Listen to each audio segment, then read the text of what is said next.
nasa kamay ng batas, kamay ng otoridad sa kasalukuyan dyan sa Czech Republic? Sige na nga po, dahil ito namang SMNI ay aking istasyon din. Ang kumpirmasyon po na hindi siya nakakulong ay nanggaling mismo kay Zaldico. So kauna-unang pagkakataon, yan po ay galing mismo kay Zaldico. Hindi po siya nakulong, hindi siya nakakulong. Kaya nga, buong buo ko sinasabi, nagpapakalat ang fake news ang presidente. Now, Mabigat yun, ha? Nakausap mismo ni Harry Roque si Zaldico. Putang ina niyan. Oh. Pero sana, Harry Roque, pakita ka rin ng ebidensya. Kahit yung, saan kayo nag-usap? O kahit itago mo lang yung number. O ito yung cellphone ko, tumawag siya gantong oras. O tinawagan ko siya gantong oras. O kaya, at least man lang para meron ding ebidensya. Pero kiniklaim ni Harry Roque na nakausap niya si Zaldico. Si Zaldico mismo ang nagsabi na okay siya, hindi siya nakulong. Yes, nagkaroon ng immigration issues, pero hindi siya na hold ng ng mga pulis, hindi siya nakulong. Oh, so fake news talaga si Bongbong kung totoo tong sinasabi ni Harry Roque. Magandang araw, Banateros. Nandito na naman.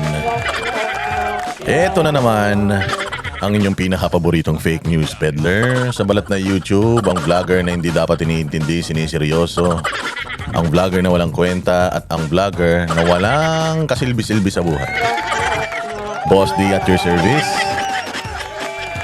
At pasasakitin na naman natin ang mga ulo at ay balong-balunan puso, isip at kaluluwa ng lahat ng mga kupal sa Pilipinas, mga animal, buwisit, pabigat, walang silbi, switik, salot, putok sa buho, mga hindot, mga palamunin at mga sinto-sinto, mga baliw, abnoy, sabog, batak, bangag, adik, pusher, kawatan, kurakot, magnanakaw, sindikato, membro ng kuratong baliling sa gobyerno, membro ng kidnap for ransom Madriaga Group, membro ng mga balimbing group, mga sindikato ng mga doble kara, Trojan horse, mga balimbing sa gobyerno, mga political butterfly, mga mambubudol, mga impakto, maligno, masasamang espiritu, masasamang elemento, mga aswang sa kapangyarihan, demonyo, satanas, Judas, Barabas, Hestas. Kamusta naman mga bossing ang ating buhay-buhay? Oy, maraming salamat ha. Maraming salamat sa inyong nakakatabang puso, laki ng puso, magkaka-heart enlargement ako sa mga comment ninyo eh. Maraming salamat doon sa mga nanood sa nakaraan nating reaction video patungkol sa, alam nyo na, patungkol sa mga walang mga prinsipyo sa buhay. Maraming salamat po ha. Oh, pero bago natin pagkwentuhan ng bahagya yan, abay, mag-follow po kayo sa Boss Dada TV YouTube channel, etong YouTube channel. Pero maganda, labas muna kayo, makakabalik naman kayo rito anytime of the day. Kahit nasa ilalim kayo ng dagat, gawin ninyo. O kahit panoorin nyo na nakatiwarik, nakatuwad, nakabaligtad, lahat. Paatras, paabante, patagilid. O kaya nyong balikan itong video na to para panoorin na paulit-ulit. O ba, kasi pag uminit na usapan natin, naku po, mahuhuk kayo dito. Kaya labas muna kayo, tapos punta kayo dyan sa Boss Dada 2.0. Type nyo lang Boss Dada space 2.0. Ayan, mag-follow, mag-subscribe kayo dyan ha. Ang dami naman natin nanonood dito. Baka lang, lambing lang. Oo, kasi nandiyan sa channel na yan yung ating mga short clips na itong ating mahabang video. Kasi hindi lahat merong time para manood ng mahabang video. Katulad ng mga kababayan natin, lalo na yung mga OFW na ginagamit ang ating alindog, ang ating karisma sa kanilang pang-araw-araw na pagtawid sa kanilang trabaho. Yung iba kasi ng mga naka-premium. Oy, nagrereklamo kayo sa ads. Ang dami mong ads, Boss Dada. Ganun talaga. Madami talagang ads yan.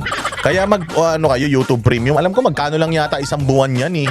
Ang YouTube Premium, parang yata yan, siguro mga 250 lang yata yan isang buwan.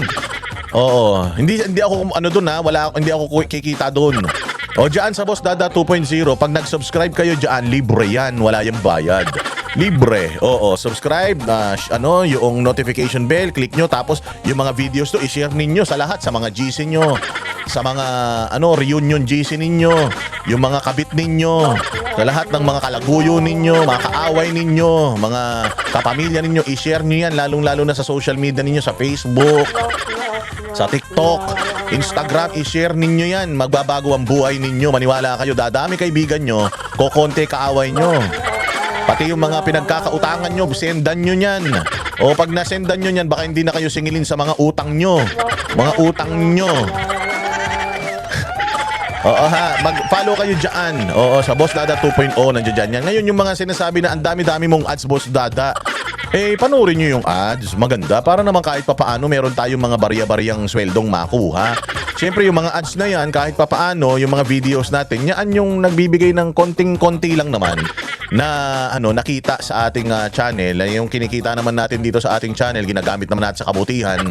Oo, yung iba naman nakakaluwag-luwag sa buhay, kaya nilang mag-super thanks. Meron diyan sa may nakikita niyo diyan, 'di ba? Yung comment. Tapos may kita mo doon, meron mga icon sa taas.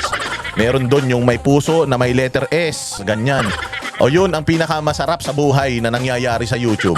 I-click nyo lang yun, tapos ninyo. Maglagay, isagad nyo hanggang dulo. Sa mga nakaka-appreciate lang naman, kung na-appreciate mo naman, mga gusto mong tumulong sa channel natin, yung mga kinikita naman natin dito, sinishare din natin. Pinanggagawa natin ng ating mga t-shirts na pinamimigay natin. Libre man yung mga pinamimigay natin ng mga t-shirts na Banateros for Sara Duterte. Kaya ayan. So yun, importante yun mga bossing. Importante mag-like kayo, mag-share kayo, mag-subscribe kayo dito. At maraming salamat sa inyong pagtangkilik sa ating mga programa.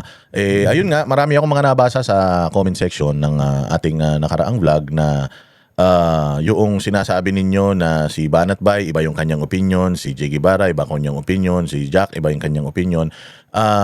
Hindi naman kasi competition yan mga bossing, yung mga pagbibigay ng opinion ng mga banateros. At saka kung magkakaiba kami ng opinion, mga boss, at least nakikita ninyo na kaming mga banateros, bagamat isa kaming grupo, para kaming magkakapatid, magkakaiba pa rin kami ng opinion. Maaring si Banat Bay, ganito yung opinion niya. Si ganito yung opinion niya. Dito po sa Banateros, hindi po kami nag-uusap-usap kung anong i-content namin. Nagkakaparehas kami. Maraming pagkakataon na nagkakaparehas kami ng mga isinishare sa Facebook, nagkakaparehas kami ng mga dinidiscuss kasi kami naman issue-based lang kami. Kung ano lang naman yung mga balita na nakikita namin na inilalabas ng mainstream media, kung alam natin nakatarantaduhan yan, o alam natin na pambubuto niya, kagaguhan niyang content na yan, inaano natin yan, re-reactionan natin yan. Ganun lang naman tayo, nagre-react tayo sa mga balitang inilalabas ng mainstream media. So, magkakaiba kami ng opinion. Talagang magkakaiba. Hindi kami nag-uusap-usap na, oy, Boss Dada, ito ang posisyon mo ha. Ako, ito ang posisyon ko ha. Hindi yun ganun. Bago ako mag-vlog kahapon, napanood ko yung vlog ni Banat Bay, and meron siyang nakikitang iba. Meron siyang ibang, kasi si Banat naman independent ang isip niya. Meron siyang nakikitang ibang anggulo doon sa mga sitwasyon, doon sa interview kay Mayor Isko. Then ako din naman, meron din ako nakikitang ibang anggulo, and yung opinion ko is always mine. Banat Bay's opinion is always his. Meron siyang pinaguhugutan, meron din akong pinaguhugutan, and yun yung independent sa sa grupo ng Banateros, na even if we are a group, meron kaming autonomy, may kanya-kanya kaming mga posisyon at may kanya-kanya kaming mga opinion.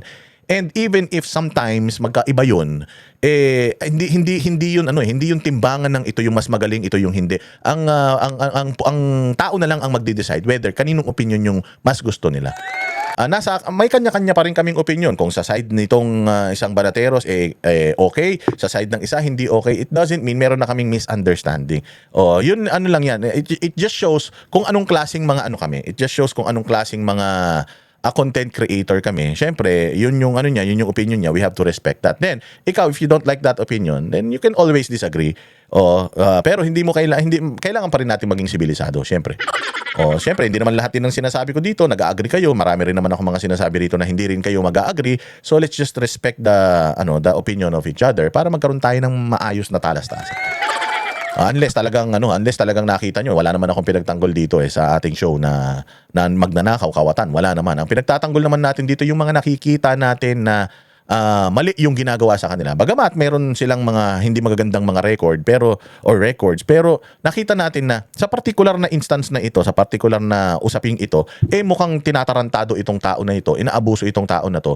Kung yung pang-aabuso ayaw natin mangyari kay Pangulong Duterte, kay Pastor Apollo Kibuloy, at sa iba pang mga politically pinipersecute kay Inday Sara, we also have to treat other people, bagamat iba man ang politika niya sa atin, we have to treat them na parang katulad din ng ating mga usual na mga pinagtatanggol, hindi ba? Dapat ganun objective tayo. So ganyan sa show ng Banateros, objective kami lahat pag nandoon kami. But again, pag nandito na sa vlog, pwede na natin sabihin lahat ng mga gusto nating sabihin. Ayaw naman natin on the spot na babasusin natin dahil hindi lang parehas sa opinion natin. O kaya kung makikita nyo kami mga Banateros nung nagsasalita si Escudo, hindi namin masyadong okay.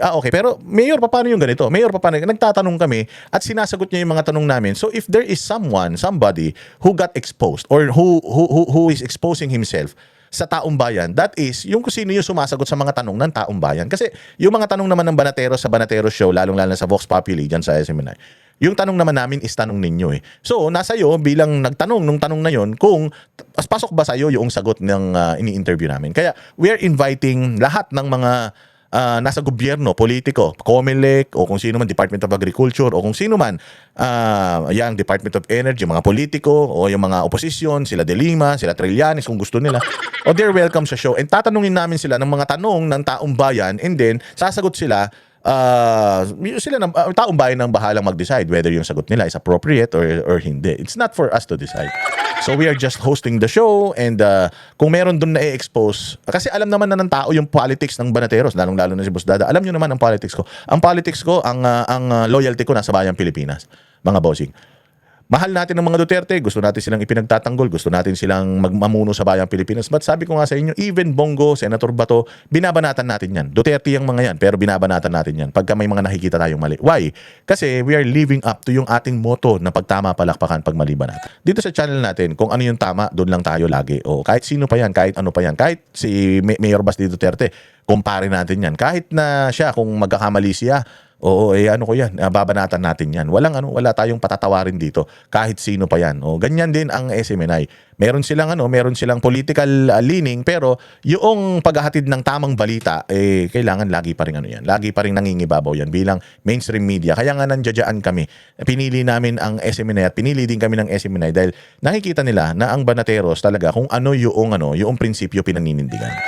Panindigan natin ang ating mga prinsipyo, mga bossing. Huwag tayong maging katulad nung iba na para lang sa ikabubuti ng kanilang ekonomiya magbubulag-bulagan na sa mga nakikita sa sa palipaligid nila, di ba? O magkano bali-balita na tayo, mga bossing? Magbali-balita na tayo.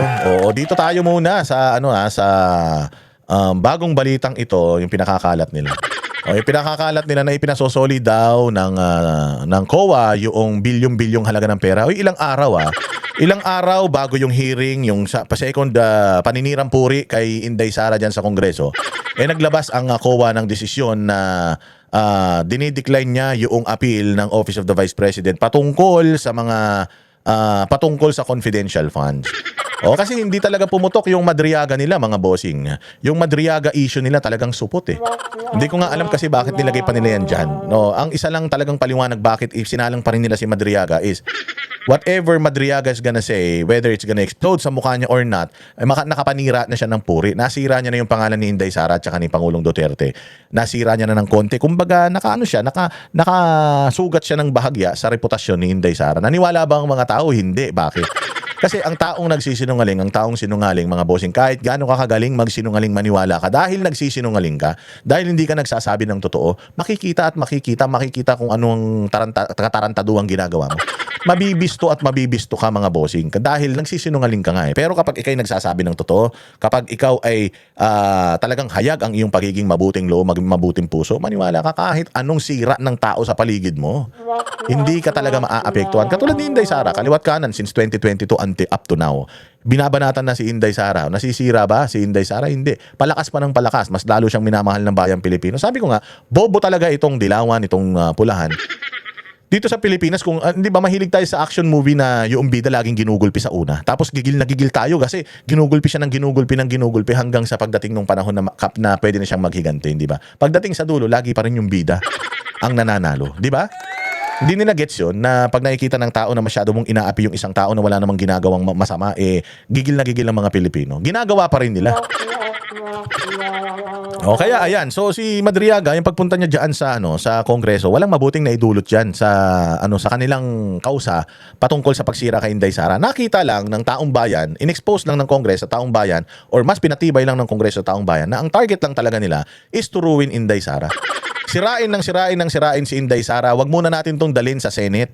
Wag muna natin tong dalhin sa plenaryo, wag muna natin tong pagbotohan, wag muna natin dalhin sa impeachment court dahil pag dinala natin to sa impeachment court nang hindi natin tinatadtad si Inday Sara sa court of public opinion, baka matalo tayo. Kasi importante yung trial by publicity kasi wala talagang ginagawa ang Congress na ito. Wala nang probable cause diyan. Hindi na sila naghahanap ng probable cause. Kasi ang sinabi nga nila dito hindi namin kailangang malaman kung tama ba o mali yung testimonya at ebidensya nito. Ang importante lang sa kanila, makahanap sila ng probable cause. So, ang gagawin lang nila, yung probable cause na nakikita nila kahit mali, ididiin nila ng ididiin sa mukha mo hanggang sa mapaniwalaan mo. Because ganyan ang mga propagandista. They have to do things kahit na mali, they have to do it and say it. Yung lie, they have to say it a million times para magtunog tama ito. Sabi nga nila, it doesn't have to be true. It just has to sound like it. Hindi kailangan maging totoo yung isang bagay. Kailangan lang niyang maging mukhang totoo. And paano magiging mukhang totoo yung isang bagay kapag paulit-ulit nilang ibinabalita yan. Kaya nga sabi ko nga sa inyo dito sa TV5, paulit-ulit, araw-araw ginigis nila yung Terry Ridon. Bakit?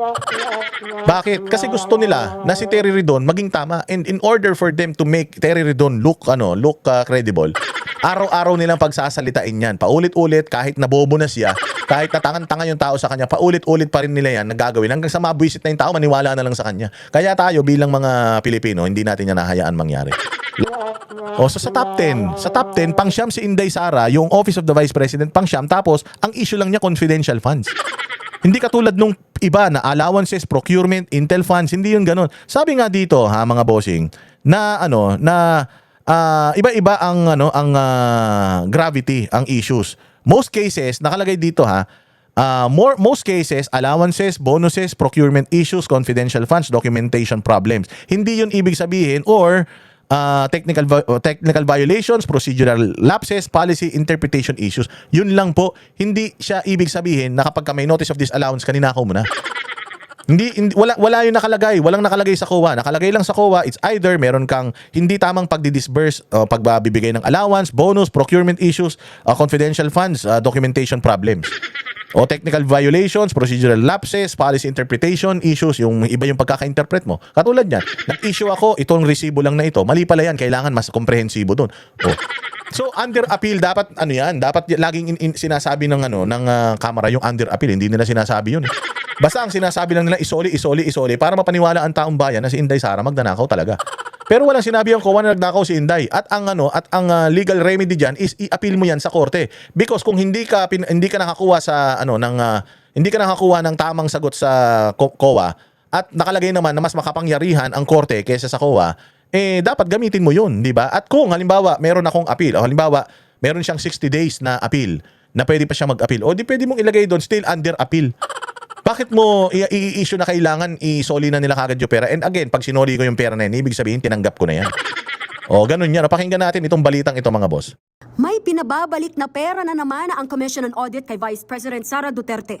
375 million pesos ang dapat isauli ng biseng at mga sangkot na opisyal sa maling paggamit ng confidential funds noong 2023. Bukod pa ito sa 73.2 million pesos na naunang pinasasauli ng COA para sa 2022. Ang galing, hindi ba? Inilabas nila yung bagong pinasosoli nila inline para doon sa Congress. Para doon sa susunod na hearing sa mga susunod na araw. Kasi nga, sabi ko nga sa inyo, sumablay yung kay Madriaga. So kailangan nila makakita ng mas matibay na may ibabato kay Inday Sara. Kaya ito yung dapat nating sasabihin sa tuwing inilalabas tong balitang ito. Na under appeal po yan. Hindi po ibig sabihin yan final and executory na yan. Hindi po. Hindi lang nila na-satisfy yung COA, kaya naglabas ang COA ng ng desisyon na isoli yung pera. Pero hindi yan ibig sabihin kailangan mo na talagang isoli kasi meron pa nga siyang legal remedy which is magsisik ka ng audience sa mga korte para maipaliwanag mo yung side mo kasi sabi ko nga sa inyo, merong mga batas sa Pilipinas. Lahat ng batas sa Pilipinas, walang ibang pwedeng mag-interpret kung hindi ang mga korte. Yun ang trabaho ng korte. Ngayon, kung ang Commission on Audit, yung pagtingin niya sa batas na ito, sa tingin mo, mali yung interpretasyon ng Commission on Audit sa batas na ito, kailangan mong tumakbo sa korte, kailangan tumakbo sa mga huwes, kailangan mong tumakbo sa Supreme Court, kasi sila yung pinaka dapat nag-i-interpret ng batas. So, kini-question mo yung COA pagdating sa kanilang pag-i-issue nito. Ito ang argumento mo. Ang COA magbibigay din ng kanilang argumento. And ang Supreme Court ang magsisilbing arbiter ng mga argumento na yan, whether sino ba talaga ang totoo. Ang pinaka huling-huli na magdidesisyon dyan is Korte Suprema. Pag sinabi ng Korte Suprema na hindi magsusoli si Inday, tama yung interpretasyon ni Inday, COA mali yung interpretasyon nyo, i-ekis ng COA yan. Walang magagawa ang COA dun. Ganun po yun mga bossing. Ngayon ang pinalalabas kasi nila dito, nag-issue ang COA na isole, ibig sabihin, kailangan ng isole ni Inday Sara? Hindi po. Korte po ang magsasabi. Kung ang sila Inday Sara nagnakaw sila at gusto nilang isoli talaga yan, pwede na nilang isoli ngayon. Pwede na nilang isoli. Pero meron pang legal na paraan para anuhin ito, i-questionin itong solusyon.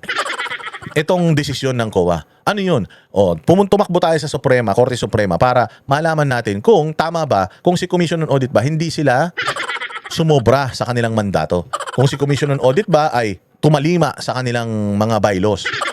Ganun yun. So, meron pang legal remedy. Therefore, hindi dapat sinasabi ng COA na kailangan ng na ito tapos na, final and executory na ito. Hindi po. Sinasabi lang ng COA dito na dinideny namin, dinidecline namin yung inyong sagot sa aming mga notice of disallowances. Ang susunod na step is isoli yung pera. Yun yung kung hindi na sila magkakaintindihan, kung hindi na mag-a-appeal, isoli yung pera. Pero dapat na bang isoli yung pera? Hindi pa kasi nga isosoli lang yung pera na yan kapag magiging final and executory lang yung pagsusoli ng pera kapag yun din ang desisyon ng Korte Suprema. Di ba? Ngayon pinutol na nila doon sa kailangang isoli yung pera. Pinutol na nila doon. Hindi na nila in-explain yung mga procedure after that. Ibig sabihin, propaganda yan. Ibig sabihin, pinaniniwala nila yung tao na may problema talaga si Inday Sara sa pagdi-disburse ng confidential funds. Maaring sa COA na pwedeng impluwensyahan ng gobyerno, pwedeng yun ang gusto nilang palabasin, pero ang magdidesisyon po dyan mga kababayan, Korte.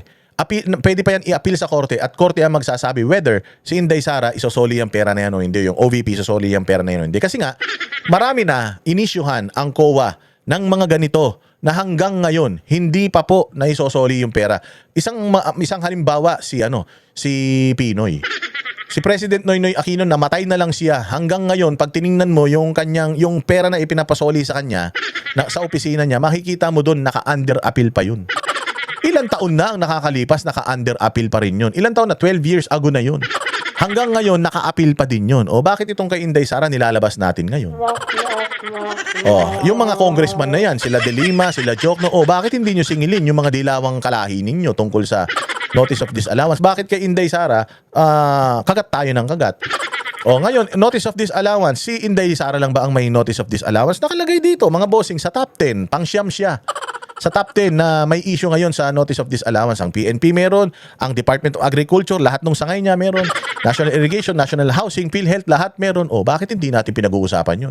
Bakit si Inday lang? Kasi nga ang layunin netong hearing na ito, ang layunin nito talagang sirain lang si Inday Sara. Yun ang pinakamasaklap sa lahat. Hindi ba mga bossing? Kaya hindi tayo hihinto, kahit paulit-ulit di tayo hihinto. Funds. Ayon sa COA, may 4 na paglabag ang OVP. Una ay ang pag-utos umano ni VP Sara kay OVP Special Disbursing Officer Gina Acosta na ibigay ang confi funds o pera kay Colonel Raymond Dante Lachica. So, ninakaw yung pera? Hindi. Ninakaw ba yung pera? Hindi. Yung pera, ibinabigay sa isang personalidad. Hindi ba? Presidential Security and Protection Group o VPSPG. Base ito sa naging pagdinig ng House Good Government Committee. Sa ilalim ng Joint Circular No. 2015-01, hindi maaaring ilipat sa hindi otorisadong opisyal ang paghawak o yun yung sinabi, hindi daw dapat ilipat sa hindi otorisadong opisyal. Ninakaw yung pera? Hindi. Mali yung pagkaka-transfer ng pera. Pero ninakaw yung pera? Hindi. Yung Congress is making it appear or making it look like Inday Sara stole the money. Ano pa? disburse ng confidential funds. Pangalawa, hindi nag-comply o naipasa ng maayos ng OVP ang mga hinihinging dokumento para sagutin ang mga pinuna sa audit observation. Hindi naipasa ng maayos. May ipinasa? Meron. Hindi naipasa ng maayos. May ipinasa? Meron. Sufficient? Hindi. Ninakaw yung pera? Hindi rin. Why? Kasi kung ninakaw yung pera, wala talagang ipinasa yan na kahit na ano. Katulad sana yan ng MOOE ng mga congressman na na certification by liquidation by certification lang. Ito may ipinasa Sufficient? Hindi. Kung para sa grupo ni Inday, sufficient. Para sa COA, hindi. O sino magre-referee sa kanila? Ang magre-referee sa kanila, Supreme Court. Supreme Court. So, final and executory, itong report ng COA, hindi. Supreme Court will decide whether final or tama itong desisyon ng COA. O, di ba? Yun yung pinupunto natin dito Pinakikita nila na ninakaw ni Inday ito. Pero ayon mismo dito sa kanilang mga findings at COA findings, meron lang kulang. Meron lang hindi maiprovide pa sa ngayon ang opisina ni Inday Sara. May ipinrovide ba sila o totally wala? May ipinrovide po sila. Kulang nga lang. Ngayon, bakit kulang pa rin sa'yo yan? Pwede bang ma-impluensyahan si COA? Pwede. Bakit? Kasi agency yan ng gobyerno. Gobyerno nagpapatakbo dyan O ngayon, ang usapan dito, question mark, nagnakaw si Inday o hindi? Paano mo papatunayan nagnakaw? Ayan nga Isinuli nga. Memorandum o Nagpakita nga ng mga dokumento. AOM. Nasa 62 million pesos ang ginamit umano para sa payment of rewards. Pero giit ng COA, hindi sapat ang ibinigay ng mga dokumento ng OVP. Wala raw kasing patunay na naging matagumpay ang information gathering. Katulad nyon, meron kaming ipinakita, meron kaming ibinigay na pera doon sa mga informant. Hindi tinanggap ng COA. Ba't hindi tinanggap? Kailangan nyo kasing mapatunayan na successful yung intel gathering. Nilagay ko na nga dyan Successful. Ano pang kailangan mo? Yung mismong report kung paano namin pinaandar from start to finish yung intel gathering? Pwede. Hindi mo na trabaho yun Hindi trabaho ng COA yun. Ang trabaho ng COA is alamin whether yung pera na gamit ng tama. Ba't kailangan mo pang magdagdag ng requirement na kailangan natin ma-prove na successful yung inyong intel operations? Paano anong kakayanan ng COA para alamin kung successful yung intel operation? Ito sa akin lang, personal na opinion ko lang to. Hindi naman sila miyembro ng intelligence community. Ang pinag-uusapan lang naman dito, pera. Ba't kailangan pa nilang alamin kung successful ba yung intel gathering mo? Halimbawa, ang pinag-uusapan dito, NPA. Successful ba? Successful? Paano ba ginawa niyo? So, step by step ko, sino yung sino yung intel ko, paano namin ginawa? Paano pag nag-leak yan? Wala namang capacity ang COA na ng information na katulad niyan. Hindi ba? Paano kung pag nag-leak yan? Dinalaman pa ng mga makakaliwa kung paano nag-ooperate yung intel operations ng gobyerno. So hindi ko talaga maintindihan ito. Ito, nilagay dito yung pera, dito yung pera, dito yung pera. Ninakaw? Hindi. May ipinresentang dokumento ang opisina? Meron. So total, meron ba silang ninakaw dito? Hindi natin alam. But as far as I know, kapag ikaw nagpakita ka ng resibo, ibig sabihin na gamit mo yung pera na yun. Ninakaw yung pera? Hindi. Surveillance activities na may kinalaman sa kanilang confidential operations. Gumastos din daw ng 199 million pesos ang opisina ng bise para sa pagbili ng supplies at medical o food aid. Ayan gumastos. Purchase supplies, provisions of medical and food aid. Nakalagay, kanino galing tong information na to? Galing ito sa Office of the Vice President. Meron silang pinaglagyan ng pera na yan. Hindi nga lang tinatanggap ng Commission on Audit dahil kulang pa yung dokumento. Ninakaw yung pera? Hindi, nililiquidate nga Kung ninakaw yan, hindi mo sana nililiquidate yan. Wala ka sanang idea how to liquidate it kung hindi mo alam kung saan napunta yung pera. Ngayon, ang tanong, ito bang liquidation na ito sapat? Ito bang liquidation na ito i-proof na hindi siya nagnakaw? Hindi rin. Pero hindi ito proof o hindi ito proof na nagnakaw siya. Therefore, dapat patas lang tayo. Sino ang magre-referee sa usapin na ito? Supreme Court. Under appeal ba ito or appealable ba ito? Oo, appealable ito. Final and executory ba ito? Hindi po.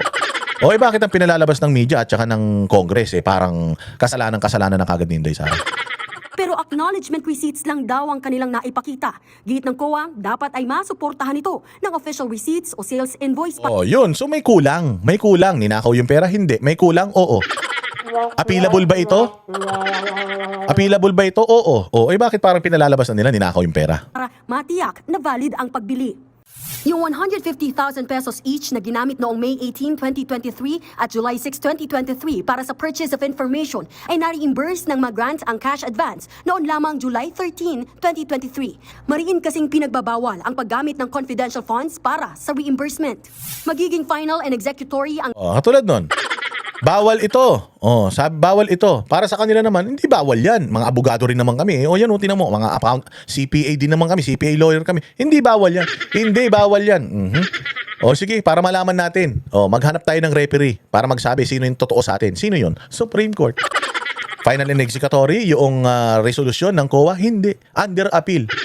Ninakaw yung pera, hindi natin alam. Bakit parang pinalalabas na nila, ninakaw na ni Inday yung pera? Notice of disallowance kung hindi magsusumiti ng apila ang kampo ni VP Sara sa loob ng 6 na buwan. Yun naman pala pwede pa palang i-apila bakit parang pinalalabas nyo na kagad na hindi na nag-comply? Pinalalabas nyo na kagad na mali. Halimbawa, napunta to sa Senado. Ito yung mga confidential funds mo. Oo nga Actually, under appeal yan sa Supreme Court. Kasi nga, para sa amin, namin ng tama. Papakita namin sa inyo kung paano namin niliquidate.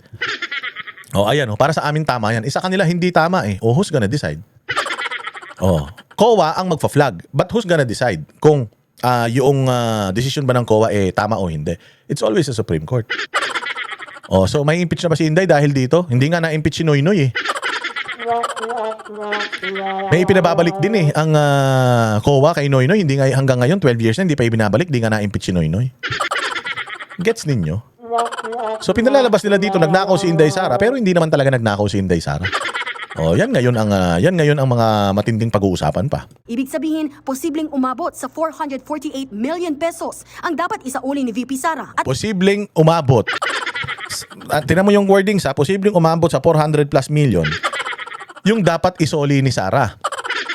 Final na ba yun? Yung dapat niyang isoli? Hindi pa ba siya under appeal?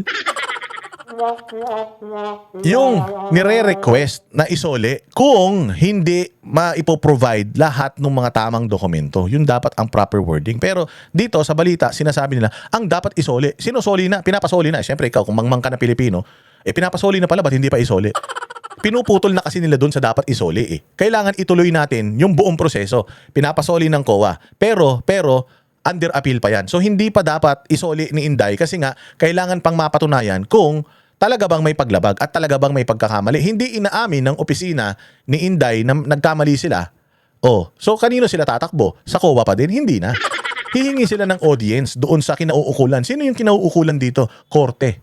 Mga korte, either RTC yan, yung Court of Appeals or Supreme Court. Doon po, yun ang magsasabi. Pag sinabi na ng Supreme Court, dapat isoli na. Pero kung hindi pa naman sinasabi ng Supreme Court, under appeal pa yan. Sinasabi ba nila dito, under appeal? Sinasabi na nila dito, dapat isoli ni Inday. Dapat. So parang final and executory na. Kaya mag-iingat tayo mga bossing sa mga napapanood natin sa media dahil ganito katarantado ang mainstream media Ginagago nila yung balita, hindi nila kinukumpleto para mas maintindihan ng tao. Iniiwan lang nila doon sa sa naratibo na kailangan isoli ni Inday Sara pero hindi nila pinapaliwanag na hindi pa naman yun final and executory. Ganyang kagago ang mainstream media at tayo paulit-ulit nating i-expose yan. mga sangkot, tingin ng House Committee on Justice, sinusuportahan ng desisyong ito ng COA ang aligasyon ng maling paggamit ng confi funds. Maling paggamit pero hindi ninakaw. Klaro maling ginamit pero hindi pag ninakaw. Kasi parang pinalalabas nila ninakaw na pag tinanong mo yung yung kulot na si Ko, yung makabayan, pag tinanong mo, nasaan dinala yung pera? Gago. Ayan na nga, pinapakita na kung nasaan dinala yung pera na hinahanap mo pa. Mali lang yung pagkaka-liquidate pero nakalagay dyan, in-itemize ng Office of the Vice President kung paano nila ginamit yung pera. Kasi nga propagandista sila. Gusto nilang ilagay sa utak ng mga Pilipino, ay, nasaan yung pera? Nasaan yung pera? Gago. VP Sara, So in as far as the COA is concerned, ang position ng COA still is the rules under the Joint Circular number 2015. Ang pangit na nito. Kulubot na to. Tayo na, ganyan ang nangyayari kapag puro kasamaan ang ginagawa mo sa bayan mo That Sirwan was violated as well. And I believe that these are significant, at least for the purpose of determination of probable cause. Yun naman pala determination of probable cause. Ito na naman. Di padalin na natin yan sa Senado. Yun naman ang nire-request natin para magkaalaman na. Putangin na yan, dapat ba talagang ma-impeach si Inday o hindi? Probable cause kayo ng probable cause. Lagi kayo nagpapa-interview, may probable cause na. Bakit hindi nyo pa ina-actionan? Ba't kailangan pa mag-hearing-hearing? Kasi nga sinisiraan lang si Inday Sara dyan. So, ito pa, si Dila. Ang dila nito, maikli lang. Ganito lang, kita mo. Parang bubuli. Putang ina, ikli-ikli na ng dila mo. Sinungaling ka pa. Anong sasabihin na naman nito ni Kokey? Ito po ang bagong notice of disallowance po na ito ay magagamit bilang pagpapalakas sa kaso po ng atin pong impeachment case laban kay Vice President Sara Duterte on betrayal of public trust over confidential funds misuse. Yun naman pala Dali na natin yan sa Senado. Para magkaalaman na. O kasi kayo lang nagpo-propaganda eh. Hindi kasi sasagot sila Inday Sara kahit na anong paninira nitong mga to, hindi sila sasagot kasi nga meron silang plano. Ang plano nila is sumagot sa tamang forum which is yung impeachment court. And the reason why, alam ng mga ito na mahina yung kaso nila kaya hindi pa nila dinadala yan sa impeachment court. Kasi alam nila, 3 years nang nakapaganda yung mga abogado ni Inday Sara dyan. May malulupit silang pangbangga sa lahat ng mga akusasyon ng mga punyetang ito. Naghahanap pa lang sila ng additional na mga ipupukol. Ang grupo ni Inday Sara, ready na sila. Putsang ina, taing-tain na nga sila. Let's go! Let's get it on. Ayaw pa rin nilang dalin doon. Kasi nga, ang gusto nilang mangyari, alam nila malulusaw yan doon eh. Ang gusto nilang mangyari, dito pa lang makapuntos na sila. Masiraan na nila si Inday Sara kasi gusto lang naman nila hindi manalo si Inday Sara sa 2028 eh. Which is alam natin, malabo mangyari yun. Kaya, yan ang ginagawa nila. Sa isang pahayag, sinabi ng OVP na hindi pa nito natatanggap ang desisyon ng COA kaugnay ng 2022 confidential funds ng ahensya na lumabas sa pagdinig sa Kamara, kaya hindi pa raw sila makapagpokomento kaugnay nito. Samantala, handa raw silang gawin ang lahat ng naaayong hakbang kaugnay sa inisyong notice of disallowance sa 2023 confidential funds. Nagbabalik. So sumagot ang gusto kasi talaga nila sumagot si Inday. Para malaman nila ano ba kasing bara hawak nito, naka kwadro alas ba to? Pero sabi nila Inday, hindi pa kasi namin natatanggap eh. So hindi pa namin masasagot yan. Sasagutin na lang namin yan kapag nasa tamang forum na. Doon sila inis na inis. Kasi hindi nila masukol si Inday Sara. Doon sila gigil na gigil. Papaano ba naman sablay na sablay mga bossing? Yung sablay na sablay mga bossing yung argumento nila. Yung madriyagang ginamit nila sablay na sablay. Kaya kailangan nila maglagay sa utak ng tao ng mga bagong naratibo. Panoorin natin yung sablay. Ito si Palad, panoorin natin. Akanin nyo, yung mga ibang kwento po sa kanyang affidavit ay pagpapatunay kung gaano ka-close ang inyong kliyente kay Pangulong Duterte. Pero Di ba?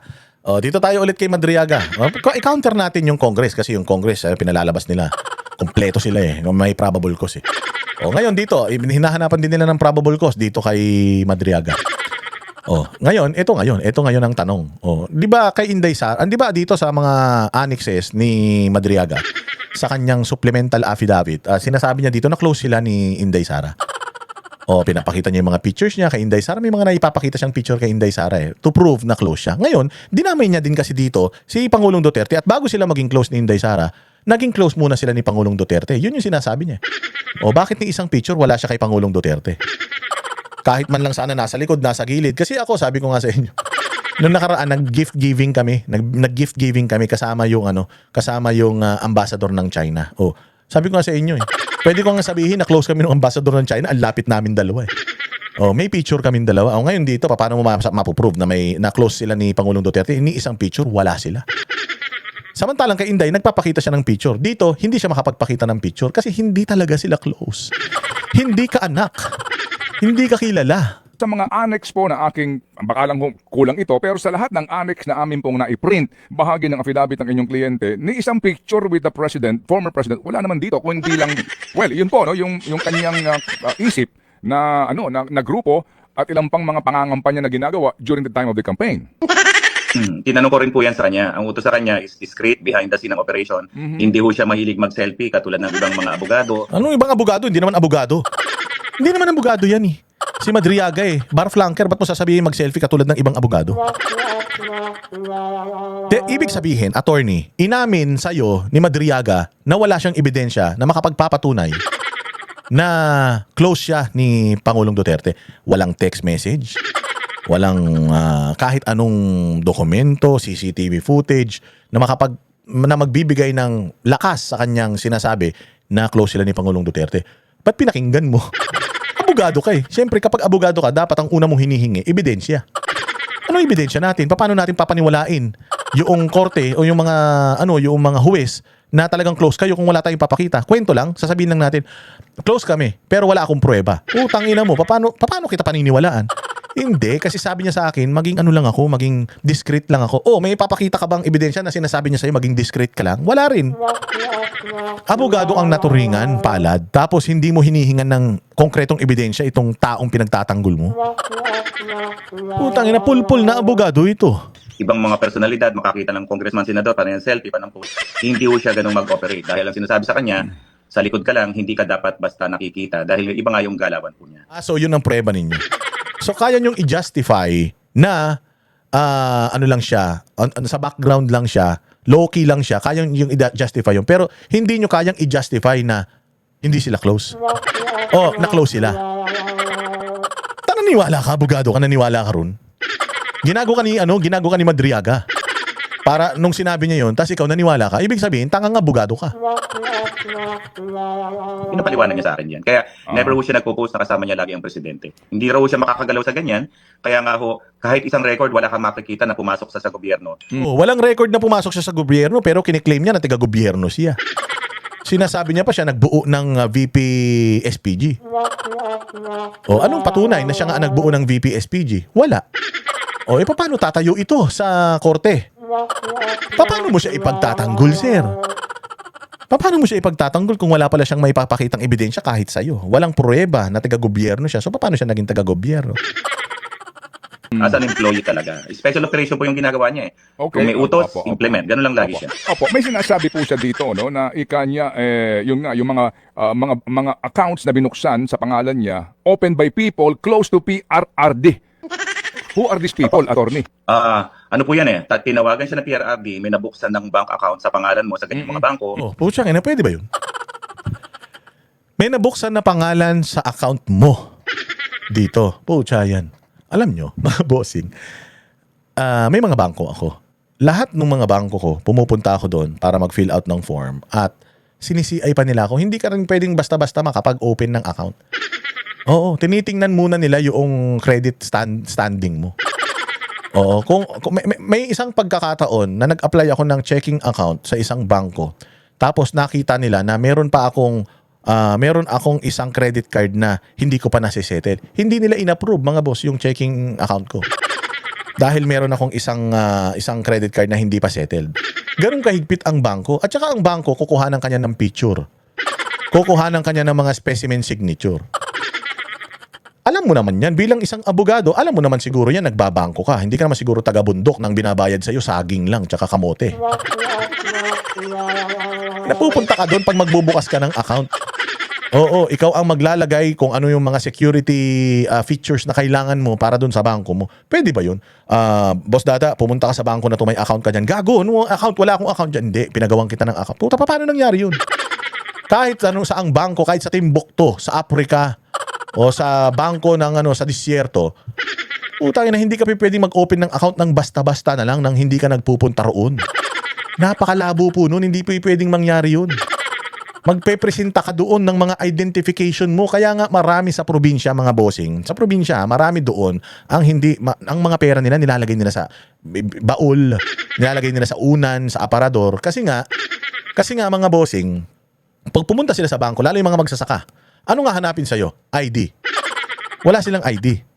Ano nga hanapin sa'yo kung ano-anong mga birth certificate, passport, ID, valid ID, proof of billing. May mga ganun silang hinahanap.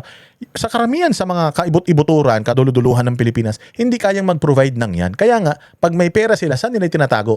Sa baul. Ito problema. Kapag yung pera na matagal-tagal nilang tinatago, biglang nagbago yung mukha ng pera, hindi na pwedeng gamitin yung mga pera na yon. Nawawalan ng visa yung pera na yun, mga bossing. Hindi kasi sila makapagbangko dahil nga wala silang mga requirement.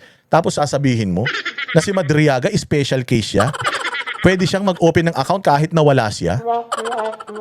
Presidente lang si Pangulong Duterte ng Pilipinas. Presidente lang siya ng Pilipinas, di siya presidente ng bangko. Kahit ang presidente ng bangko, hindi kayang gawin yan. Hindi pwedeng gawin yan.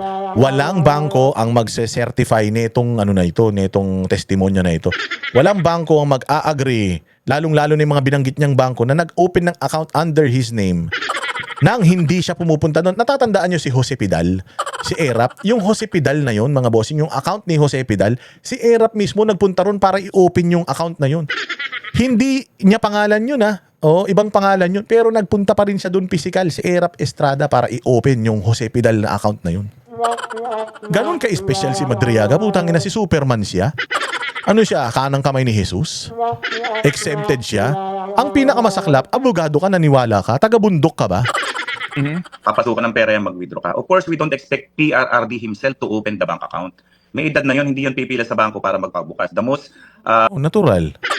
Ba't siya magpapabukas ng bank account lalong-lalo na kung hindi sa pangalan niya? Ako si Erap, ako si Boss Dada, presidente ng Pilipinas, magbubukas ako ng account para kay Jay Guevara? Pilay ba si Jay para hindi niya kaya magpunta ron?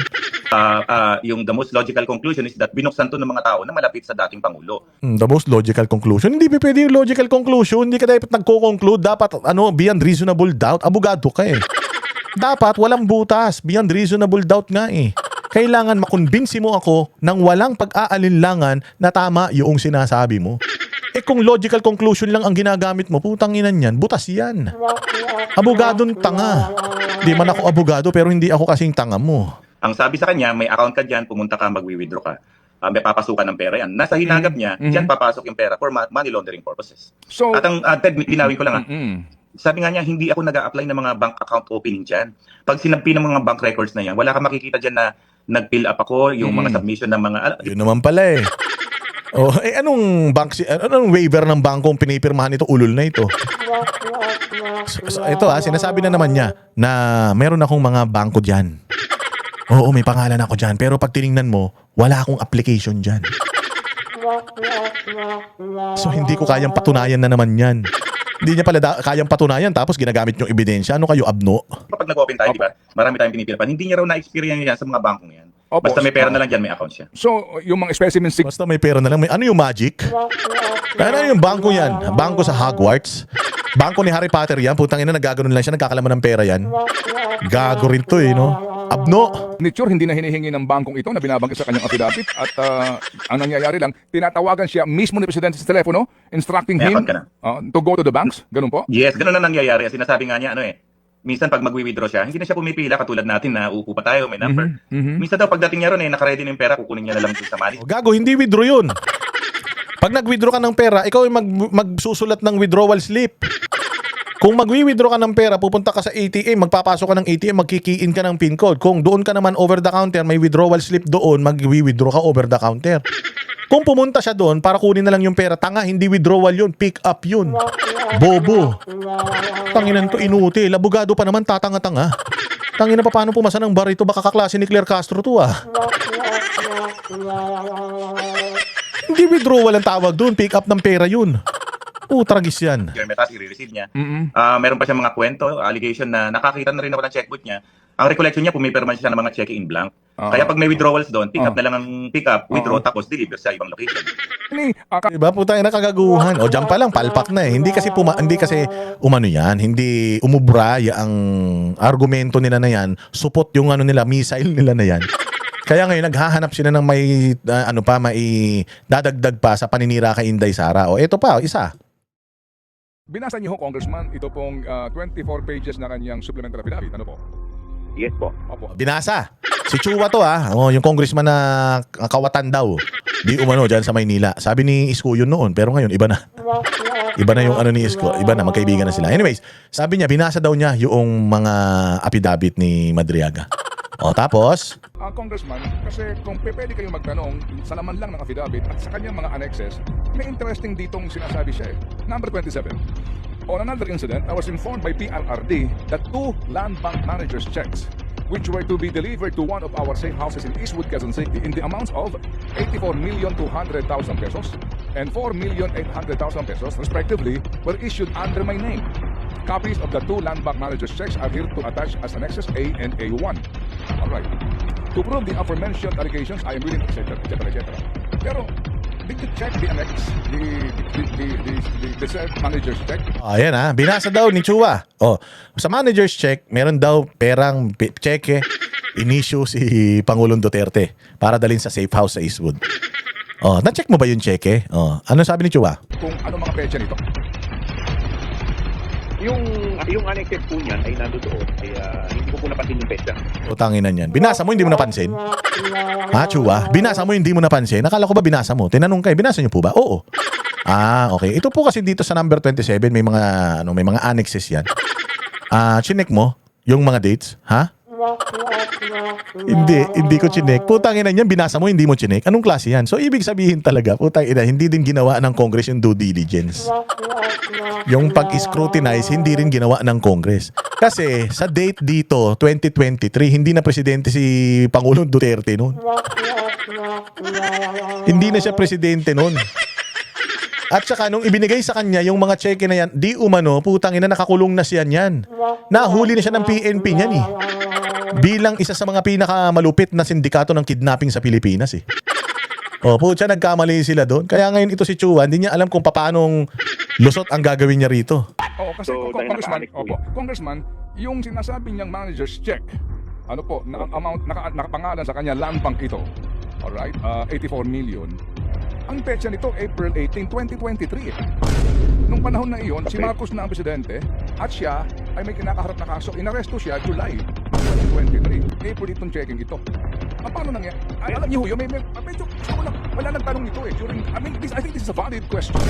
Nagharap ka nagkwento ka ng ganito, nagbigay ka ng copy ng cheque. Diba? Nagkwento siya ng ganyan, may mga ganitong irregularities, bakit hindi in-scrutinize ng mga abogado o ng mga taga-justice committee? O kasi nga, hindi importante sa kanila kung tama o hindi yung sinasabi ni Madriaga. Kailangan lang magkwento ni Madriaga para masira si Inday Sara. O ngayon, ito pa ba ang gustong mangyari ng mga kababayan natin? Ito ba yung klase ng mga batikos kay Inday Sara na ini-entertain ng kamera? Sabi ni Leila de Lima, pumunta siya diyan sa kulungan para i-review yung mga aligasyon. Putang inang yan. Ibig sabihin, inaprubahan ni Leila de Lima ito bago ilabas dyan. Bakit ganyan? Palpak yung mga date.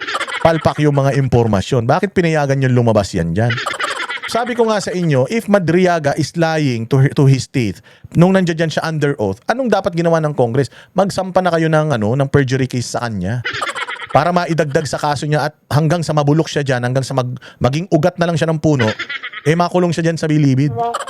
Taragis na yan. Ano ngayon yan? Anong paliwanag mo sa petsa? Paano naman ang panahon na iyon? Meron pa? Go ahead, sir. Go ahead. Tama po. Yan po kasi hindi naman po yan natanong doon sa ating hearing. So siguro yan, matatanong na po yan pagdating po sa trial. Tayo dyan. Matatanong yan pagdating sa trial. Akala ko ba naghahanap kayo ng probable cause? Akala ko ba bini-verify ninyo yung mga ebidensya kung tatayo ba sa korte? So ibig mong sabihin, pinagsalitaan nyo dyan si Madriaga nang wala naman pala talaga kayong gagawin. So ibig sabihin talaga, walang to. Ibig sabihin talaga, itong ginagawa ng Congress na to, paninira lang to kay Inday Sara. Kasi nga, sabi ko nga sa inyo, buti sana kung kasing tanga ni Chuway, lahat ng Pilipino, na hindi mapapansin ito. Si Ted Pailon nga lang yan, napansin niya yung mga irregularities Lalo pa kaya yung mga abogado ni Inday Sara. Paano niyo sasagutin yan ngayon doon sa impeachment court? And the reason why hindi nila inaakyat sa impeachment court kasi nga mapapahiya sila pare-pareho. So they will milk on this. Talagang gagatasan nila ito ng sobra-sobra, mga bossing, para lang masira si Inday Sara. Eto pa, isang kabobohan, si Ridon. Sabi ko nga sa inyo, pare-parehas mga tanga yan. Si Ridon, si Chua, si De Lima, si Luistro, pare-parehas mga bobo yan. Eto, pakinggan natin itong balitang to. Nakarehistro sa Land Transportation Office o LTO ang ilang sasakyang binanggit ni Ramil Madriaga sa kanyang supplemental affidavit sa impeachment hearing laban kay Vice President Sara Duterte. Base yan sa mga inilabas na dokumento ni House Justice Committee member at Bicol Sara Party List Representative Terry Redon. Ayon sa records, 14 na motorsiklo ang nakarehistro kina Madriaga at kanyang anak. Pero 6 sa mga ito ang nailipat na sa ibang may-ari. Nasa listahan ang 2 Harley Davidson at 2 Ducati na motor na sinabi niyang pinondohan umano ni dating Pangulong Rodrigo Duterte. LTO registered din ng FJ Cruiser na ginamit sa pag-deliver umano ng duffel bags ng pera mula sa confidential funds. Ayon kay Ridon, patunay ito sa may mga hindi natutugma sa mga pahayag ni Madriaga, pero mayroon din daw itong mga binabanggit na katotohanan. So umamin siya. Umamin ito si Pisngi. Si Beke, yung may Beke. Lagyan mo ng tina yan, yung kulay blue para umimpis yan. Umamin siya na merong mga hindi nagtutugma si Madriaga na mga impormasyon. Doon sa mga impormasyon niya, meron din naman tumutugma. Ano yun? Totoong may Harley Davidson, totoong may FJ Cruiser, totoong merong Ducati. Pero totoo ba na para kay Inday Sara yun? Hindi niya alam. Basta totoo lang. Oo, gago. Walang hindi naniniwala doon sa mga sasakyan na pinagbibili niya. Ang daming pera niya, magnanakaw yan, sindikato yan eh. Kidnap for ransom yan. Kaya maraming pera yan, maraming mga pambili ng sasakyan yan. Ang tanong, papaano mo iko-connecta itong mga sasakyan na ito kay Inday Sara? Iyon yung sinabi niya eh. Oh, yun yung sinabi niya eh, na binili niya ito para kay Inday Sara. Binili niya para kay Inday pero wala siyang patunay na ginamit ni Inday yung mga motor na yan. So inamin dito ni Tanga, inamin nito ni Inutil na oo, totoo po yun na itong si Madriaga, mayroon siyang mga hindi kumukonek pero meron din kumukonek. Pero hindi kumukonek sa mga Duterte. Hindi ba may kasabihan nga tayo, falsis uno, falsis omnibus. Sabi doon, ang Latin yun, ang ibig sabihin na ang maling isa pag nagkamali ka sa isa, mali ka na sa lahat. Parang halimbawa, nag-solve ka ng mathematical equation. Boom, nag-solve kang ganun. Pak. Tapos tama yung sagot mo. Pero yung teacher, alam ko kung gago ka o hindi. Siyempre, teacher ako eh. Titingnan ko yung mathematical mo. Tama yung sagot eh. Pag binilugan mo gano'n, check yung sagot. Oh, now, how did you derive from this answer? Papupuntahin ka ulit yan kasi nag-engineering ako. Papupuntahin ka sa blackboard ulit, ipaliliwanag sa'yo. Cosine ganito, tangent ganyan, bam, cancel, over, cancel, reciprocal. May mga ganun yan eh. Para makakuha mo. Ngayon, pag naputol ka doon, paano ka nag-come up dito? Paano mo nakuha yung sagot na yan? Kung mali yung solution mo. So kung dito pa lang sa taas nagkamali ka na, putang ina, paano mo nakuha tong tamang sagot? Ibig sabihin, nag-cheat ka. Alam mo lang yung tamang sagot, putya, hinabaan mo yung solution, yung pag-solve mo ng equation para lang magmukhang tama. Pero kapag pinaulit sa'yo, pinasundan from start, paano ka nag-derive doon sa come up doon sa sa sagot na yon. Hindi mo na ma-prove. Ibig sabihin, putyang ina, nandugas ka. Sa 10 ebidensya, yung siyam dyan tama, pero yung isa pineke mo. Yung siyam na ebidensya, mali na yun. Falsis uno, falsis omnibus. Ganon yung ibig sabihin nun. So kung sinasabi dito ni Terry Redon na ito si Madriaga, merong hindi nagtutugma sa kanyang mga testimonya, lahat na ng testimonya niyan, palpak. Admissible na yan. Hindi na hindi na credible yung testigo na yan. Ganun lang yun. Ang isang sinungaling na testigo, pag nagsinungaling sa isa, sinungaling na yan sa lahat. Ganun ang patakaran sa korte. Abogado daw ito eh. Akala ko hindi abogado kasi tatanga-tanga eh. Sabi nila abogado daw. Diyos ko po. Sinabi niya na binili ko itong mga motor na ito para kay Inday. Kanino nakapangalan? Sa akin. Gago, binili mo para sa sarili mo yan. Putangina mo. Binili mo yan para sa anak mo. Sa inyo nakapangalan. Gago ka ba? Doon pa lang, palpak na eh. Hindi na nila kayang i-rebat yun eh. Kaya ngayon, lalabas sila ng mga COA report. Maglalabas sila ng mga, kailangan isulit itong pera na ito para paniwalain ulit yung tao. Hindi nyo na maloloko ang tao. Nandito si Boss Dada para i-debunk kayo ng i-debunk araw-araw kahit paulit-ulit. Sa April 22, gaganapin ang susunod na impeachment hearing laban sa Vice. Mga kapatid, diba? So yun, doon pa lang wala na sila eh. Doon pa lang iiyak na sila mga bossing. Maniwala kayo, Diyos ko po. Usaping naman tayo, usaping Zaldico naman tayo. Kasi nga, kahapon ulit, nagbitaw ulit ng salita si Pangulong Marcos na iuuwi niya si Zaldico. Si Pangulong Marcos nagpost sa kanyang social media, nahuli na daw si Zaldico. Nagpost siya sa kanyang vlog, sinasabi niya na nagpadala na siya doon ng mga team para mapauwi si Zaldico. Naku po, hindi natin alam kung kanino tayo maniniwala. Sabi ko nga sa inyo, wala naman siyang pinakikitang ebidensya. Kung mayroong pinakasinungaling na tao sa buong mundo, si Bongbong yun. If there's something that he's doing good, dagdag lang ito doon sa sinabi ni Mayor Isko na he's doing a great job. If there's something that he's doing a great job about, itong pagsisinungaling sa bayang Pilipinas. Kung sa pagdating sa kasinungalingan, pagdating sa pagtatakip, sa pagnanakaw sa pera ng taong bayan, he's doing a great job doon. Pero sa mga nagagawang sa trabaho, sa Pilipinas, Estado ng Pilipino, walang ginawang mabuti itong hayop na ito. Bagkos napakasinungaling nitong kupal na ito. Paulit-ulit kong sasabihin, nagsinungaling yan. Walang pumasok na baril sa Kingdom of Jesus Christ. Pero ang daming baril na pumasok doon. Patong-patong nga yung mga baril doon.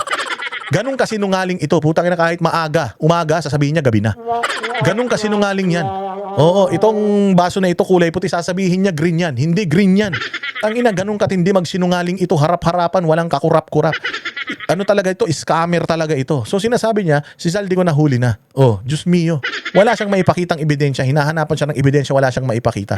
Gustuhin man nating maniwala dahil gusto talaga natin mauwi na si Zaldico sa Pilipinas para mapanagot na natin. Wala tayong pruweba.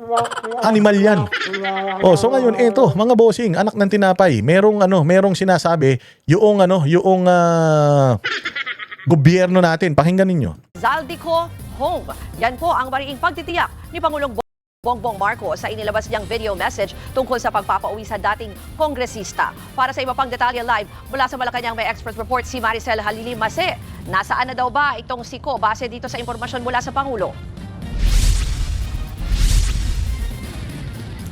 Ruth, base nga doon sa inilabas na video message ni Pangulong Bongbong Marcos na nanatiling hawak ng mga otoridad sa Czech Republic ang pugante at dating Ako Bicol Party List. Nananatiling hawak. Ngayon, kayo as a media outlet, nanghingi ba kayo ng proof about this? Like diplomatic letter, pictures, or at least man lang diplomatic document na na email na talagang under custody si Zaldico. Kasi kung meron, okay, iuwi na yan. Putang ina, sabi ko nga sa bigyan nyo ako ng papilahin nyo lahat ng Pilipino dyan sa EDSA. Pasampal lang, kahit isang beses, pasampal lang. Putang inang Zaldico na yan. Gusto ko talaga mapanagot yan. Pauwi na natin yan dito sa Pilipinas para talagang maituro niya na yung mga magnanakaw. Oh, hindi ba? Walang hiya na yan. Wala silang maipakitang pruweba eh. Yun ang problema natin. Hindi na tayo naniniwala kay Bongbong. Nuknukan na sinungaling yung buwisit na yan eh. Oh, ano pa?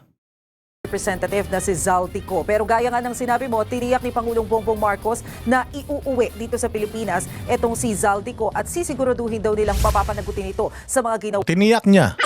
Tiniyak din niya noon na si Pangulong Duterte ay hindi ipapadala sa ICC. Pinadala niya. Tiniyak din niya noon ang ginhawa ng buhay ng mga Pilipino. Ang Pilipino ngayon, hirap na hirap.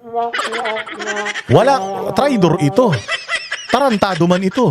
Wala mang isang salita tong hayop na ito.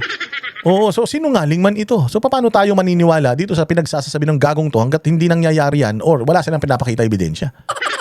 Niya sa mga Pilipino base dito sa video message na Sabi din niya nun, walang impeachment. Hindi ako pabor dyan. O, kita mo yung mga nangyayari ngayon, may impeachment kay Inday. Abnormal to, mga bossing. Sabi ko nga sa inyo, si Pinocchio at saka ito, magpinsang buo. Sobrang fake news peddler nito. Ay, kung mag-activate na yung isumbong mo, ang fake news po, sabi ko sa inyo, maliligo yung website nila ng fake news ni Claire Castro at saka nito ni Bongbong. Kaya nga bagay sila eh. Kung ako kay Bongbong, hiwalay na si Lisa. Okay, Bongbong, asawahin na si Claire Castro. Kasi kung yung tatay niya, di ba, magnanakaw, yung nanay niya magnanakaw. Nung nagkaanak sila, magnanakaw sobra si Bongbong. Hindi lang magnanakaw, sinungaling pa. O para magkaroon ng magandang salil lahi. Si Claire Castro na fake news peddler, si Bongbong Marcos na fake news peddler. Pag pinag-asawa mo yan, pag nanganak yan, putang ina, pinakasinungaling na bata yan sa buong mundo. Para tuloy-tuloy, sinungaling, magnanakaw, para tuloy-tuloy yung lahi nyo ng mga satanas. O kaya ako kasi iwanan mo na yun si Lisa, si Claire Castro, asawahin mo. O de sigurado, pag nanganak kayo ni Claire Castro, bata ka pa naman siguro. Baka mabubuo pa yan si Emilia mo, siguro pwede pa naman mag-conceive si Claire, di pa naman menopause yan. Mukhang losyang lang yan, tsaka menopause, pero siguro pwede pa naman yan. O para magkaroon pa kayo ng magandang lahi, parang pitbull lang yan, di ba? Labas kanina lamang umaga ni PBBM, sinabi niya na inutusan na niya ang Department of Justice at ang Department of Foreign Affairs para pangunahan ang pakikipag-ugnayan sa Czech Republic nang sa gayon ay matutukan ng husto ang kasong ito ni Zaldico. Magpapadala rin umano sila ng high-level coordination team na magbabantay sa kasong ito ni Zaldico. Pakinggan natin yung bahagi ng pahayag ni Pangulong Marcos. Ang ganitong mga proseso ay may sinusunod ng mga legal na hakbang sa pagitan ng mga bansa. Ulul, legal na hakbang eh. Puro illegal ginagawa mo. May paligal-legal ka pa nalalaman. Kaya't nangangailangan na sapat na panahon upang maisagawa ng tama. We will bring Zaldico... Ano yung sapat na panahon? Taon na naman yan. Para mapagtakpan na naman. Kita mo, ginagamit ngayon to ni Lacson. Sabi ni Lacson, di, ano natin yan? Ipapatawag natin sa Blue Ribbon. May mga ganun pa siya. Nandiyan ni 18 Maris, di niya pa pinapatawag. Panibagong pambubudol na naman nila to. And we will do so in accordance with the law. He will answer to the Filipino people. Ruth, dito nga lang mga nakaraang araw naglabas din ng pahayag itong si dating presidential spokesperson, Attorney Harry Roque, na fake news daw itong kinakalat ni Pangulong Bongbong Marcos. Hininga natin ng reaksyon ang Malacanang tungkol dito sa panibagong pahayag ni Roque, pero sa ngayon ay wala pa silang ibinibigay na pahayag ukol dito. Wala, pucha, imposible yan ha. Si Claire Castro hindi sasagot kay Harry Roque. Pucha, nagkamali sila. Alam nila si Harry Roque pugante. Alam nila si Harry Roque nasa ibang bansa. So alam ni Harry Roque kung anong sistema. Alam nila nag-iimbestiga si Harry Roque. Imposible na si Claire Castro walang masabi ha. Putang ina niyan. Kahit nga, sabi ko nga sa iyo, kahit na kahit gaguhan na, sasagutin pa rin yan eh. Kahit na parabole na, sasagutin pa rin ng ulol na yan eh. Oo, maniwala kayo. Itong the fact na hindi nagsalita si Claire Castro, it sends a signal na or an impression na naku po. Mukhang nambubudol na naman talaga ito si BBM. Oh. Ang malinaw ay yung sinabi ni PBBM na hawak pa rin ng mga otoridad sa Prague etong si Zaldico. Ruth? Basta unahin ko lang muna yung sinasabi mo na hiningan nyo ng pahayag tungkol doon sa sinasabi ni dating Secretary Roque na fake news, pero may sinabi ba ang Malacanang, bakit ni picture man lang o anumang parang senyales or pagpapakita na nandun nga talaga si Ko, bakit wala daw? Yun nga rin ang ipinupunto natin, Ruth. Nag-message na tayo kanina, nangihingi na tayo dito sa Presidential Communications Office na mga picture sana ni Zaldico para bilang patunay na hawak nga siya ng mga otoridad dyan sa Czech Republic. Tinatanong din natin kung bakit ilang araw na yung nakalipas mula ng anunsyo ni Pangulong Bongbong Marcos na nakuha na nga itong si Zaldico dahil doon sa kakulangan ng dokumento, bakit hanggang ngayon wala pa rin silang inilalabas na mga photos. Pero inaantabayanan pa natin kung anong magiging... Walang sagot. May message na nila, walang maipakita. Parang medical certificate lang yan. Kaya niyang mag-jumping jack para lang patunayan na wala siyang sakit. Pero ito, wala silang maipakita. Itong masaklap. Ipinost mo sa social media mo, i-video mo pa. Kung nagsisinungaling talaga si Bongbong Marcos, putang ina, expert talaga siya sa pagsisinungaling. Ganun siya ka-eksperto. If there is really something that he's really doing good at, or he's really doing good about, if there is something that he's really good at, ito talagang pagsisinungaling, mga bossing. Talagang harap-harapang ginagawa niya yan. Nangihingi na ng picture, walang maibigay. Pero nagtetestimonya na nahuli at nakakulong. Ito ba yung accountability na hinahanap natin sa mga taga-gobyerno? Yung basta may masabi lang, kahit hindi naman totoo, okay na sa atin. Ultimong TV5, aso na nila yan. Ganun pa rin. Walang dapat nagagalit na kayo eh. Dapat nagsasabi na kayo na fake news kaya ito kasi ang Malacanang hindi naman kinukumpirma. Although sinabi na ng presidente, hindi naman lahat ng sasabihin ng presidente siseryosohin mo kasi fake news Spiderman yan. Sagot ng Malasio tungkol dyan dahil hanggang ngayon, tikumpa ang kanilang bibig kung nasaan yung mga photos na nire-request natin. Ruth? Hindi kasi si Claire Castro, pakita ng visual aid yan. Patungkol sa Duterte, lagi siyang may pinapakitang ganyan. Eto, news clippings. Bakit ngayon wala? Martes na. Duman na Lunes. Kahit Linggo, nagpapapresko niyang loka-loka na yan. Ba't hanggang ngayon wala pa? So baka fake news nga ito. Di ko sinasabing fake news ha. Pero kung ako, dahil nga sa reputasyon ni Bongbong, baka 90% fake news talaga to 10% lang yung hindi. Isa pa masaya itong high-level team na ipapadala daw sa Czech Republic. Baka yung high-level team na yan, mga high yan ha. High na high. Baka ganung high yan ha. Hindi yung high-level na matatalino yung ipadala dyan. Baka pasabog lahat yan ha. Siguraduhin nyo lang. Iba pa ba yan detalye? Sino-sino kaya ang kasama dyan? At partikular, anong gagawin doon? Wala pang ibinibigay na detalye tungkol dyan, Ruth. Very limited pa yung ibinibigay sa atin ng information maliban doon sa video message na ilibas ni Pangulong Bongbong Marcos. Kanina kasi walang isinagawang press briefing si Undersecretary. Wala, imposible yun ha. Imposible yun. May bali-balita. Milyon daw yan per press con ha. Ba't hindi nagpa-press con ngayon? So, fake news ba yan? Fake news kaya yan? Eto sabi ni Harry Roque. Mga bossing, pakinggan ninyo ha yung sinasabi ni Harry Roque tungkol dyan ha. Eto, pasok. Magandang gabi, Pilipinas. Opo, nasa kamay ng batas, kamay ng otoridad sa kasalukuyan dyan sa Czech Republic. Sige na nga po, dahil ito namang SMNI ay aking istasyon din. Ang kumpirmasyon po na hindi siya nakakulong ay nanggaling mismo kay Zaldico.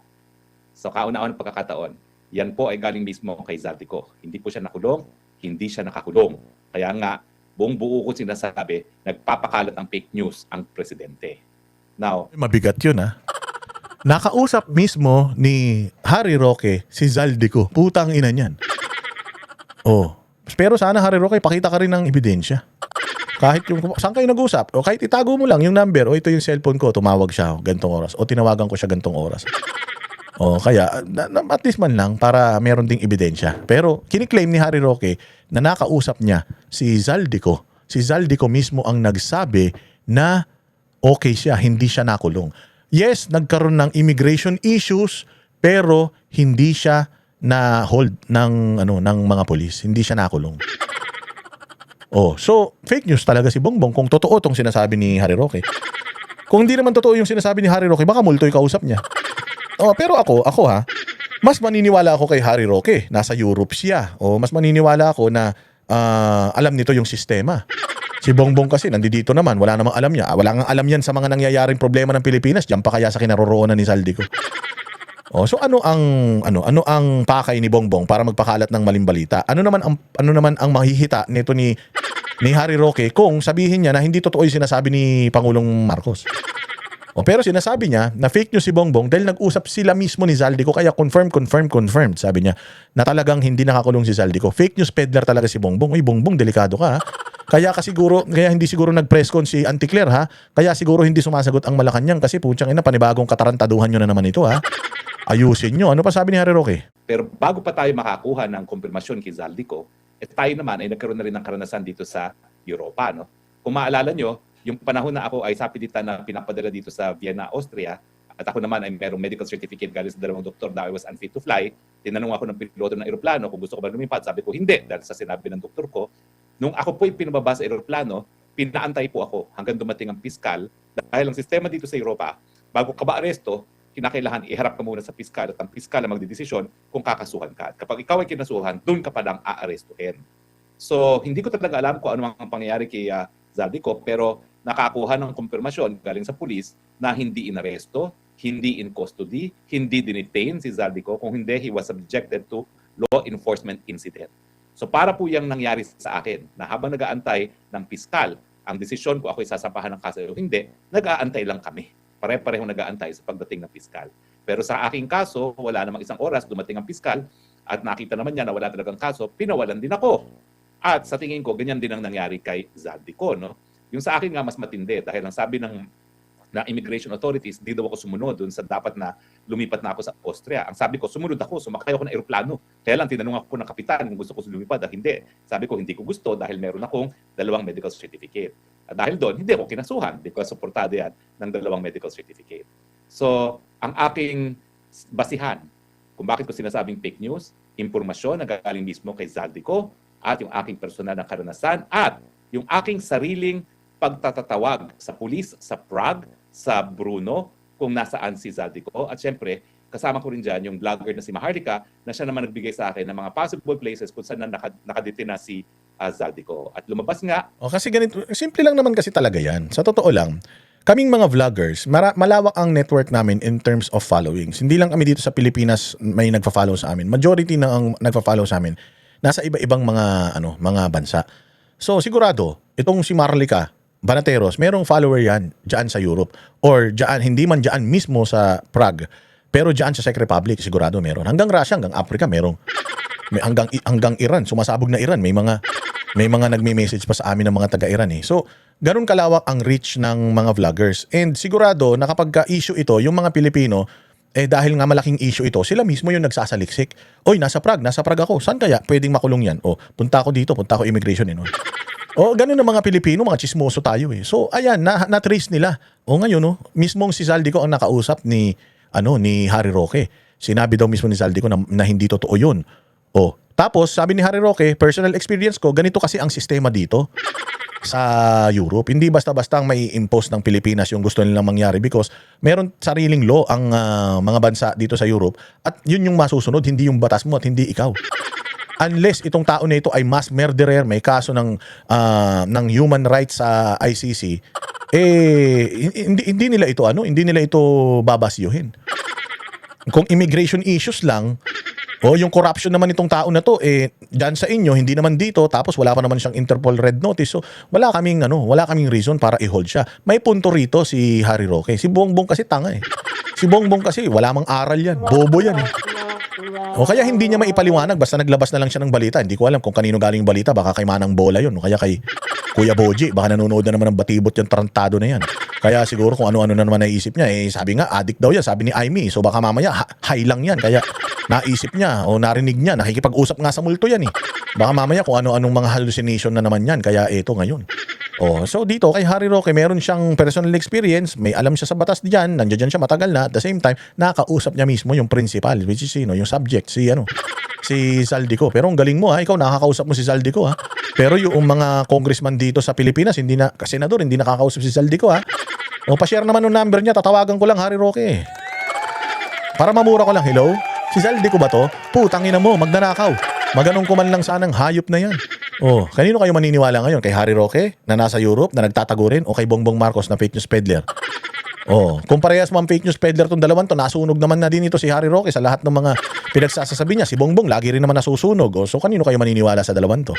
Na merong pagtatanong na nangyari pero wala pong in custody, walang detention, walang arrest. Kung bakit hindi siya na aresto, hindi siya na-detain, hindi siya under custody, well, hindi ko po alam. Saan naman lang inalam mo, nakausap mo na Ikaw naman, hindi mo pa kinumpleto naman yung kwento. Magdududa ako kung nakausap mo ba talaga. Kasi syempre kung nakausap mo yan, tumawag sa iyo o tumawag ka, nakakulong ka ba hindi? Ba't ano ba nangyari? Syempre pagkukwentuhan nyo Pwede mo sabihin na tinanong ko sa kanya kung ano yung actual na nangyari, hindi niya binigay sa akin yung detalye. Pero yung sasabihin mo na hindi ko alam kung ano ang rason, bakit hindi siya kinulong. Paano, pwede ba yun? Hello, Harry Roque. Nga pala, hindi totoo na nakulong ako pakisabi na lang, bye-bye, ganun. Buti sana kung ganun yung usapan nyo. Siyempre, pag nag-usap kayo ng ganun, marami ka na rin itatanong sa kanya. Ikaw bilang abogado, alam mo din yan. Tatanungin mo siya, ano ba nangyari? Pag huli sa'yo, wala kang dokumento, hindi mo dala passport mo, ano ba nangyari rito? Ano ta sinabi ni Zaldico na hindi ko pwedeng sabihin sa'yo. Secret yun. Di yun sana sinabi mo, tinanong ko siya tungkol sa kung papaano, ano naging nangyari, proseso, anong nangyari sa kanya, ba't hindi siya kinanong. Sabi niya, secret daw Pero yung sasabihin mo na, hindi ko alam. Ibig sabihin, hindi mo tinanong. Medyo rin. Sabi ko nga sa inyo dito, doon lang tayo sa tama Kukwestiyonin din natin yung kredibilidad nitong testimonya. Yung kredibilidad nitong sinasabi ni Harry Roque according sa kwento niya. Kasi kay Bongbong, wala na talagang kredibilidad yan Pero bago ako maniwala kay Harry Roque, medyo may mga konting tanong din ako. Hindi naman ako basta-basta maniniwala lang. Kayo nang bahala, mga nanonood, kung sino nagsasabi ng totoo sa tingin niyo, si Harry Roque o si Bongbong. Pero sa dami ng kasinungalingan, palagay ko mas marami si Bongbong. So, ako mas naniniwala ako kay Harry Roque, pero meron akong reservations. Meron akong mga katanungan pang dapat naklaruhin. Aking personal na kalagayan, dahil ako po ay asylum seeker, hindi ako po pwede ma-extradite pabalik ng Pilipinas ang hindi tapos ang proseso ko. Hindi ko lang po alam kung ano ang naging dahilan sa kaso ni Zaldico. Pero, nanggaling na po sa Czech police, wala pong in custody, walang in detention, walang arrest. Akala ko ba kay Zaldico galing? Bakit sa Czech police? Sabi mo dito, Czech police. Tapos sabi mo naman kanina kay Zaldico, nakausap mo. Ano ba talaga, Harry? Nanggaling sa Czech police o nanggaling kay Zaldico? Ang gulo-gulo. Ayusin nyo naman para alam namin kung anong paniniwalaan namin.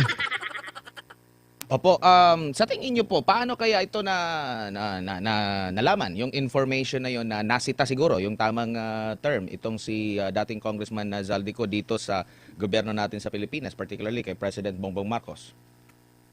Well, may mga nakalat na impormasyon naman ng isang mainstream media na di umano ay nagbabakasyon kasama kanyang pamilya. Hindi ko alam kung totoo yan.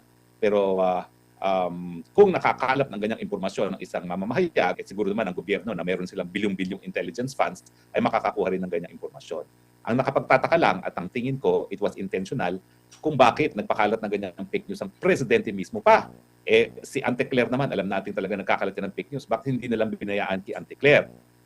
Nung una, akala ko atat na atat lang talaga si Bongbong Marcos dahil talagang si Zaldico lang ang nagsasabi na siya talaga ang mastermind. Yung mga po pwedeng magbigay ng koroborasyon, yung 18 Marines nagsalita na, yung Amina hindi nagsasalita, yung Maglolong Bersamin hindi nagsasalita, ang Tambaluslos hindi pa nagsasalita. So ang buong akala ko, atat na atat lang talaga siya mahawakan itong si Zaldi, siguro para pabalik ta rin o di naman kaya para gugurin. Pero ngayon, meron kasi mas malaking balita na hindi pala sinisiwalat sa atin. At ito yung pamimigay na naman ng ating presidente ng 4,000 acres, mahigit kumulang 1,400 hectares para gamitin ng mga Amerikano bilang isang special economic zone. Ang nakapagtataka, bakit 2 taon lamang? At saka bakit yung mga magtatrabaho ron ng mga Amerikano ang mayroong diplomatic immunity? Ngayon, alam naman natin mayroong gera nangyayari. So ang binigay na dahilan kung bakit magtatayo sila ng special economic zone para daw mabawasan ang dependence ng Amerika sa mga semiconductor factories na alam natin nasa Taiwan yan. Yan yung mga gumagawa ng mga microchips para sa kanilang mga missiles at iba pang mga armas na pangyayari. Anyways, this is a different story. Marami na namang mga issues kasi na kailangan pagtakpan. Katulad yan, yung issue sa 4,000 hectares daw na, tama ba? O acres? Na parang ibinigay natin sa Amerika ng meron daw di umanong deal, ex-deal na naman si Bongbong. So ewan ko, baka ito na naman yung isa sa mga pinagtatakpan nila. But I'm sure, isa sa dalawang to nagsasabi ng totoo. And sigurado ko hindi si Bongbong yun. Oo, so kung si Harry Roque nagsasabi ng totoo, naku po. Ito sabi nung actually, ito yung sabi nung isang kasama na, sa Ako Bicol, yung pumalit kay kay Zaldico. Ito yung sabi nung abogado na yan. O abogado ba yan? O nung representative na yan. O magko-corroborate ito sa sinasabi ni Harry Roque. Hindi naman umano nakadetain si Zaldico sa Czech Republic. Ayon naman yan sa dating kaalyado ni Ko na si Ako Bicol Party List Representative Congressman Alfredo Garbin. I was able to reach out po sa pinakamalapit at sa pinakapamilya. Ang sagot lang nila sa akin at everything is okay. Meaning, siguro, hindi nakadetain. Maniniwala lang po ako kung galing na mismo sa ating mga otoridad based on official news report. O, tinan mo, kahit ito, hindi na naniniwala kay Bongbong. Ito, congressman ito hindi na to naniniwala kay Bongbong. O, putya, tayo pa kaya? O, maniniwala lang daw siya pag galing daw mismo sa otoridad kapag based yung official report sa Justice of Czech Republic. Kung sila mismo, magpapakita sila ng ebidensya na nakakulong talaga, booking procedures, dumaan siya, o doon lang maniniwala. But as far as Alfredo Garbin ng Ako Bicol Party List ni Zaldico ito, kinausap daw niya yung pamilya at sabi naman daw sa kanya, okay lang, he's okay. So ibig sabihin, hindi talaga nakadetine. O anong sinasabi nito ni Bongbong? So ibig sabihin, sinungaling talaga itong Malacanang.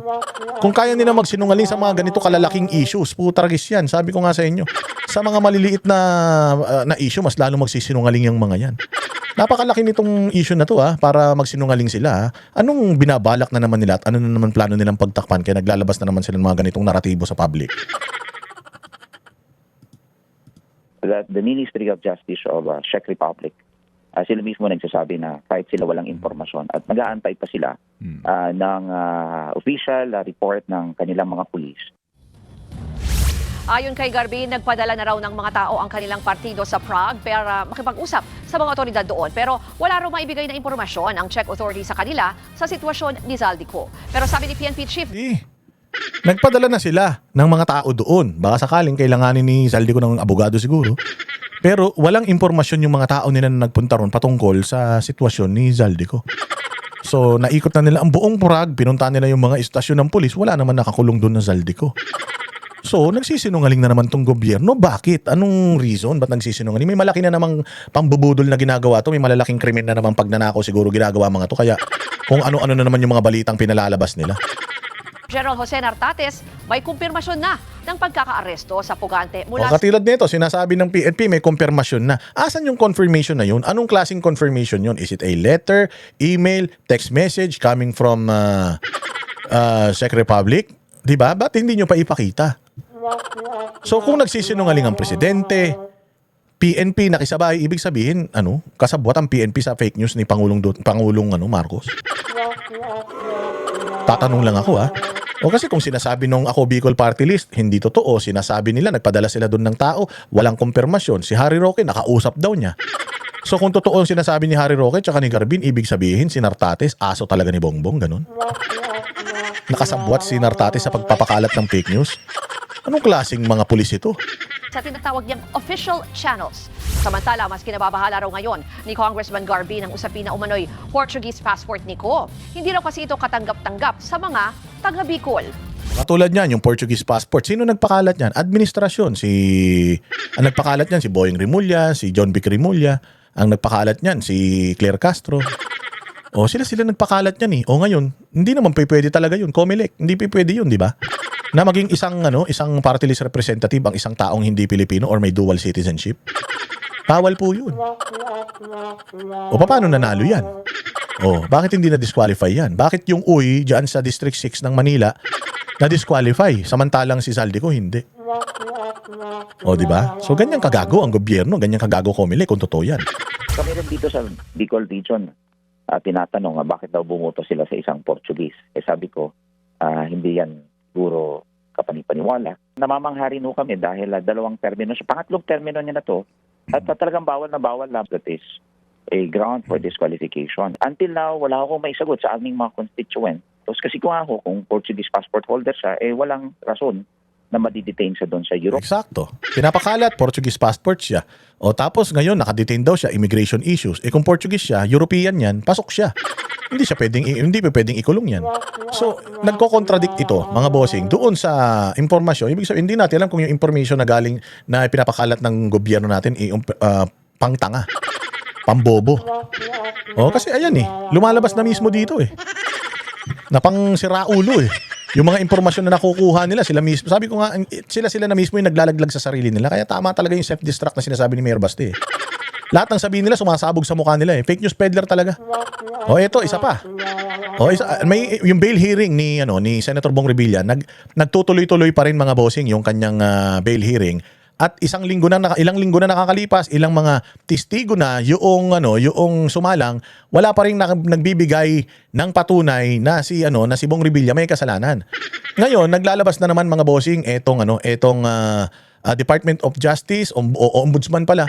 Naglalabas ang Ombudsman na makakasuhan daw ng plunder etong si Chis Escudero. Dahil si Chis Escudero daw ay ay dating Senate President na isa daw siya sa mga pumirma, nagbalangkas ng 2025 GAA. Kaya takang-taka ako, bakit ang ombudsman inuuna si Chis Escudero? Bakit hindi si Martin Romualdez at saka si Bongbong Marcos? Okay man lang kung si Chis Escudero, pero dapat silang tatlo kasama si Romualdez, kasama si Bongbong Marcos kasi sila man yan. Sila man yung mga pumirma diyan, sila man yung gumawa ng GAA na yan. Bakit si Chis lang? Bakit si Bong Revilla lang? Bakit si Villanueva lang? Bakit si Jinggoy lang? Bakit senador? Bakit walang congressman? Bakit si Kimbo hindi ipatawag? Di ba isa si Kimbo sa mga, sabi nga tumanggap pa ng mali-malitang pera. At the same time, siya yung pumalit kay Zaldico. Siya actually yung tawag dito, nagtuloy nung 2025 na maging appropriation sa committee chairwoman. So bakit hindi yun? So dito, pinapakita lang talaga na inuuna yung mga senador. Kasi yung mga senador na yan yung mga boboto sa impeachment ni BP Sara pagdating sa Senado. Magiging mga impeachment court justice yung mga yan. Judges pala. So ngayon, pinahihina nila lahat ng mga pwedeng bumoto paboros kay Inday Sara, sinasaktan nila, sinasakal nila o hinahawakan nila sa leg. Baka sakaling ma-impeach talaga si Inday Sara at mabali nila ang prinsipyo ng mga ito na bumoto na i-impeach si Inday Sara. Yun yung nakikita natin kasi bakit sila? Ang dami-dami naman. Dito kay Bong Revilla, ganun din. Bakit si Bong Revilla hanggang ngayon nakakulong pa, 1 linggo na ang nakakalipas, ilang mga testigo na ang sumalang, wala naman nagsasabi, nagpapatunay, nagbibigay ng ebidensya na si Bong Revilla sangkot talaga dito sa pagnanakaw na ito. Again, hindi ko sinasabing hindi siya sangkot. Ang sa akin lang, kung sangkot siya, dapat makapagpakita sila ng hard evidence. Wala silang pinapakitang hard evidence. Tapos siya nakakulong. Si Martin Romualdez, hindi. Si Bongbong, hindi. Si Sandro Marcos, hindi. Si Kimbo, hindi. Diba? Ang kakapal ng mga mukha ninyo tapos kakasuhan yung mga senador, itong mga congressman, wala. Bakit? Bakit wala? Anong meron? Pakinggan natin tong issue na to, itong balitang ito. Yan sa kasong malversation, kaugnay ng flood control scam. Live mula sa Quezon City, may express report si Mobile Journal Arles de Los Santos. Arles, bakit ba nabanggit si Yusek Cabral?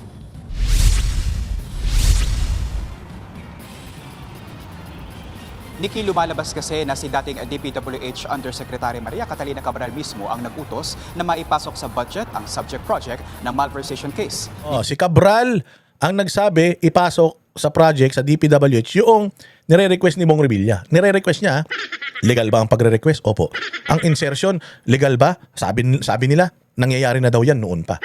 Ako bilang isang senador, pwede ako maglagay ng mga proyekto. Ang tanong, sino magpopondo ng proyekto na yun? DBM. DPWH. So ngayon, papaano nyo mapapatunayan na tumanggap nga ako ng kickback? Kailangan meron ding hard evidence para mapatunayan nyo na tumanggap ako ng kickback. Ang connection lang ni Bong Revilla dito sa skandalo na to, yung Ghost Project, siya ang proponent. Pero sinabi na rin ni Sandro Marcos na kami, yun ang trabaho namin talaga, maglagay ng mga proyekto. Nasa DPWH na yan kung igagrant nila yung proyekto namin. Ngayon, gumagawa ng istorya, etong sila Bryce Hernandez, Alcantara, itong sila Yusek Bernardo. may kickback daw sila at binibigyan din daw nila ng kickback yung mga senador at mga proponent. Ang tanong, anong ebidensya na makapagpapatunay nun? Wala, kwentuhan lang, parang Madriaga. O ngayon, umamin sila doon sa Senado na may kasalanan sila. Tapos nung nakaraan arraignment, sumumpa rin sila na wala silang kasalanan. Nagsoli na sila ng mga pera, pero sinabi nila wala silang kasalanan. Ano ba talaga? Falsis uno, falsis omnibus. Sabi, papasok na naman tayo dyan. Pag nagsinungaling ka isang beses, wala ka ng kredibilidad. Nagsinungaling ang mga yan. Sila Bernardo, sila Alcantara, si Bryce Hernandez. Nagsinungaling na sila. Sinabi nila sangkot sila, biglang ngayon hindi na.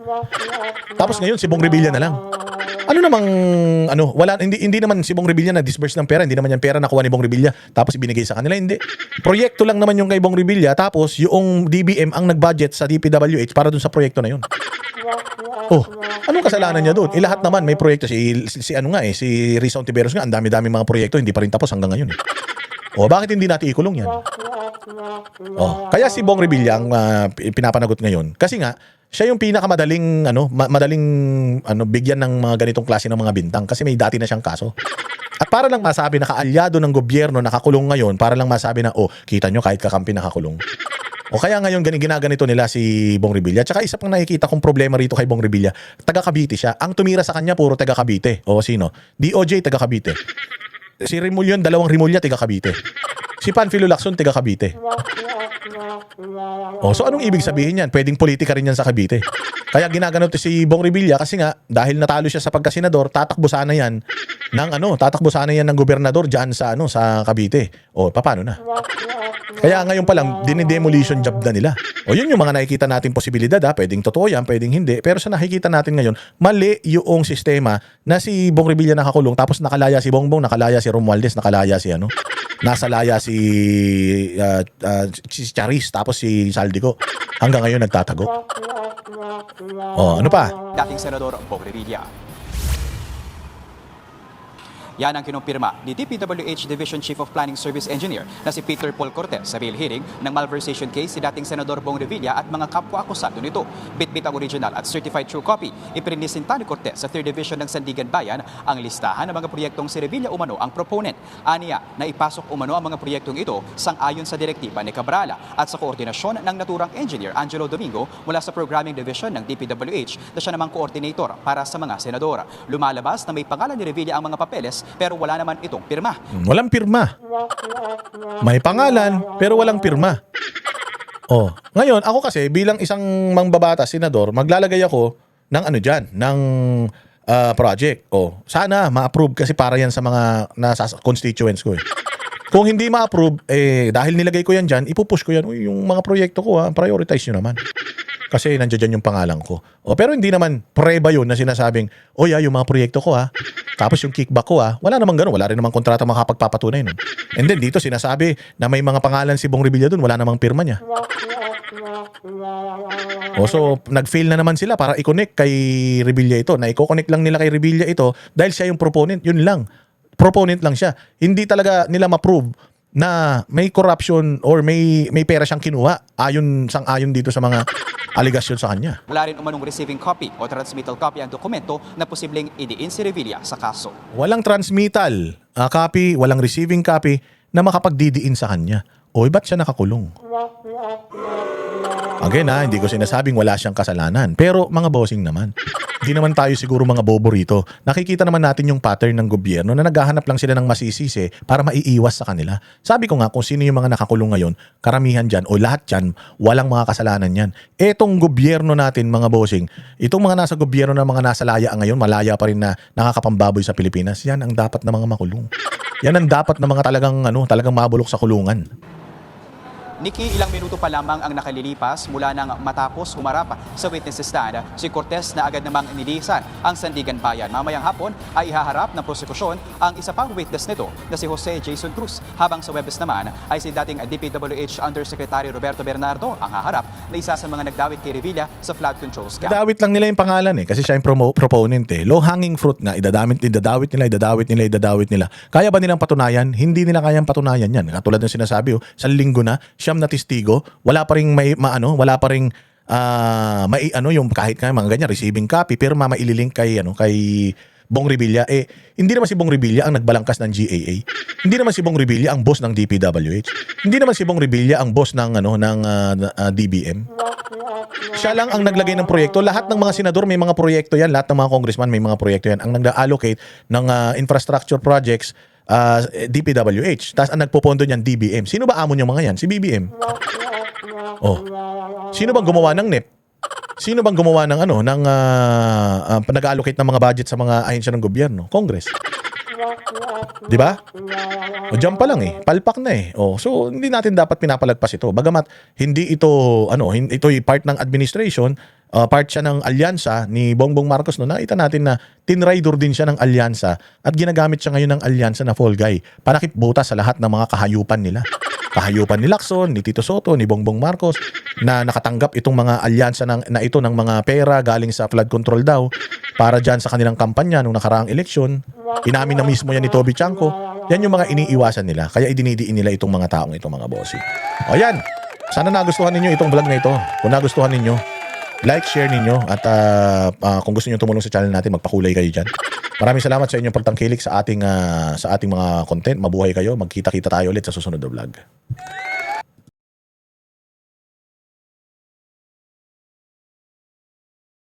Kami ang boses ng masa, hindi natatakot. Katotohanan lang, di kami nalulunod. Walang bahid ng sismis, lahat ay totoo. Kahit sino ka pa, pag mali ka babanatan ka. Walang pinipili kulay, wala kaming kinikilingan. Basta para sa bayan, kami lalaban. Pag tama palakpakan, pag mali banatan. Di matitinag, di matatakot, para sa bayan tuloy ang sigaw. Sa harap ng kamera, walang halong takot. Mga baluktot, lahat kayo'y tutumba. Ang hustisya at totoo, yun lang ang mahalaga. Kahit sinong harang, di kami matitinag. Walang pinipiling kulay, wala kaming kinikilingan. Basta para sa bayan, kami lalaban. Pag tama palakpakan, pag mali banatan. Di matitinag, di matatakot, para sa bayan tuloy ang sigaw. Kung nasa tama ka, ikaw ay aming kasama. Pero pag mali ka, handa ka na bang mabasag? Banateros kami, walang inuunan, dahil bayan muna bago ang sarili.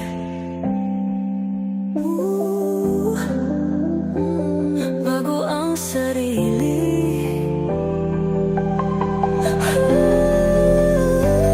Pag tama palakpakan, pag mali banatan.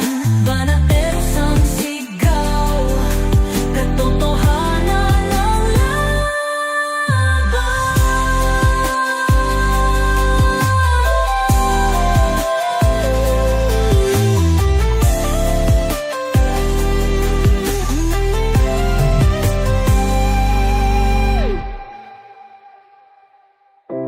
Sa harap ng